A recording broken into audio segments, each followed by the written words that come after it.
Let's roll right into our post-qualifying for Sunday's 13th annual Geico 400 NASCAR Sprint Cup Series race here at Chicagoland Speedway. And our third fastest qualifier for Sunday's race is Juan Pablo Montoya. He drives the number 42 Target Craft Chevrolet for Earnhardt Ganassi.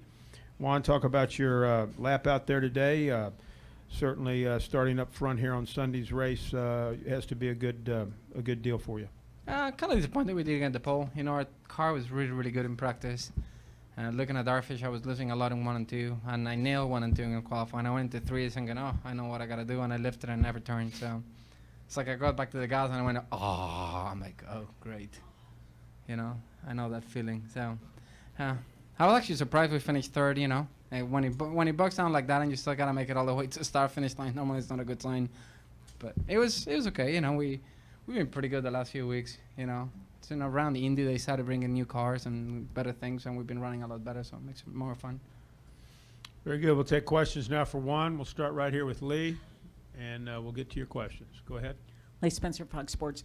NASCAR is planning a meeting with the teams tomorrow to talk about new rules for officiating and things of that like. They want to... No team orders. Huh? That's what you're saying? No team orders? No F1 team orders? Well, I think there's a lot on the table, but having raced with, you know, on 3 of the top motorsports series, what do you think needs to happen so we don't have another night like Saturday night at Richmond? I don't know. The question I asked when coming here is maybe with qualifying third I could make the chase too, so I don't know. That's all I'm going to say.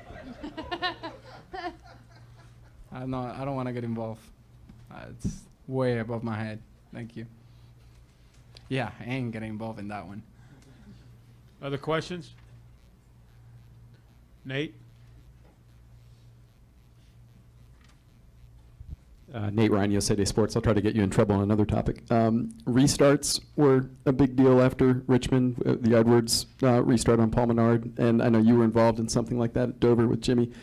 How do you think the series kind of understands it right now, going in the final 10? Do you think everybody has a good sense of how it's going to be officiated? They say rules are clear, but you know, I mean, I don't know. Even talking to Jennifer this week, we talked about the lucky dog. You know, I felt I had the lucky dog on the 24, and they gave it, you know, 24 had to drive around me to get the lucky dog, and we were on the same lap, and I thought that's kind of weird, but I was pretty mad about that one. But I don't know. I think it's when you start making judgment calls, it's bad. You know, if you make them black and white, the rules, it's easy. You know what I mean? If the rule says you don't beat the leader to the line, and if you do, get out of the gas. But it seems that there's a gray area there. Anything else for Juan? Juan, before you leave, I'd be remiss if I didn't ask you for your Hispanic fans and the media that cover you, Hispanic media that cover you. Just talk about your outlook for this weekend at Chicagoland Speedway and your qualifying effort here today, if you would, please. Bueno, la verdad estoy muy contento. Calificamos terceros y la verdad teníamos el carro para estar primero y se me fue el carro, al frente del carro en la 3. Pero no, contento, clasificamos muy bien. El carro de últimas carreras estaba muy bien. Yo creo que desde Indianápolis empezamos a traer carros nuevos y la verdad están muy rápidos. Entonces, desde ese punto de vista, estoy muy contento. Thank you, Juan, and good luck this weekend. Thank you.